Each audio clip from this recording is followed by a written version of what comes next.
네, 지금부터는 날씨보다 더 춥게 얼어붙은 우리 사회의 소득 양극화 상황을 살펴보겠습니다. 자, 문재인 정부가 내세운 게 이른바 소득 주도 성장이죠. 각 가정마다 소득을 늘려서 소비를 촉진하고 그러면 기업들이 일자리를 많이 만들어 경제에 선순환이 생긴다는 건데요. 그런데 어떻게 된 게 요즘 소득 지표는 거꾸로 악화가 되고 있습니다. 자, 통계청이 발표한 자료를 보면요.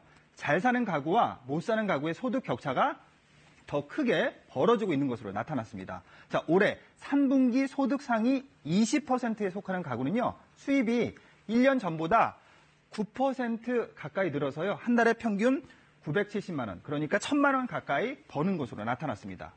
자, 그런데 소득 하위 20%에 속하는 가구는요, 작년보다 7%나 떨어져서 고작 130만 원 정도를 버는 것으로 조사가 됐습니다.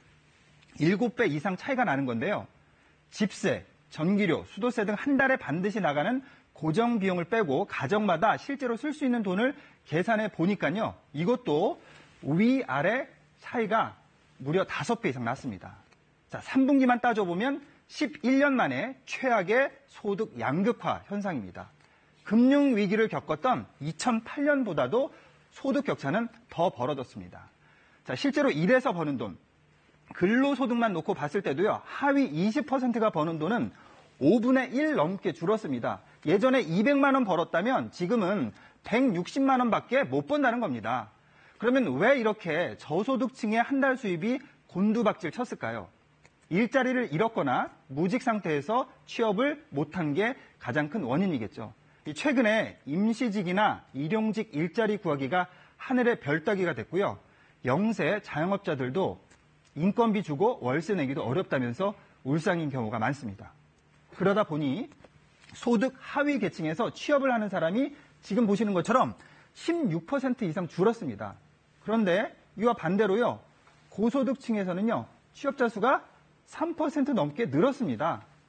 잘 사는 집들은 고용 한파에도 취업이 그래도 잘 됐다는 얘기인데요. 소득 양극화가 고용 양극화로 이어지고 있다는 분석입니다. 자, 그래서 최저임금을 올리고 근로시간을 단축하자는 지금 문재인 정부의 정책 여파로 저소득층의 살림살이가 더 나빠진 거 아니냐, 이런 지적도 나오고 있습니다. 더 암울한 건요, 세금이나 건강보험료 같은 직접 쓰지는 않지만 그냥 나가는 돈, 이른바 전국 가구의 비소비 지출은요, 1년 전보다 무려 20% 넘게 늘어서 106만 원이나 됐습니다.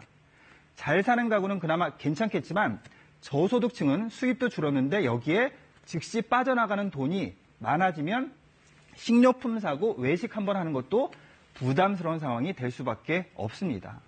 자, 통계청은 소득 양극화가 급격하게 진행되고 있다고 속단하기는 어렵다, 이렇게 얘기를 하면서 9월부터 실시한 기초노령연금과 아동수당의 효과가 나타나면 저소득층 수입도 늘어날 것이다, 이렇게 낙관적인 전망을 내놨습니다. 하지만 언제 이렇게 좋아질 거냐는 질문에는 대답을 하지 못했습니다. 이 청와대는요, 소득 분배가 11년 만에 가장 악화된 것에 대해서 아프게 받아들이고 있다. 최대한 신속하게 성과를 낼 수 있도록 최선을 다하겠다, 이렇게 밝혔습니다. 자, 저소득 계층에게 복지의 일환으로 그냥 각종 연금이나 수당 주는 거 말고요, 실질적으로 일자리를 많이 만들어서 근로소득을 늘릴 수 있는 경제정책 추진이 시급하다는 목소리가 높습니다. 친절한 뉴스였습니다.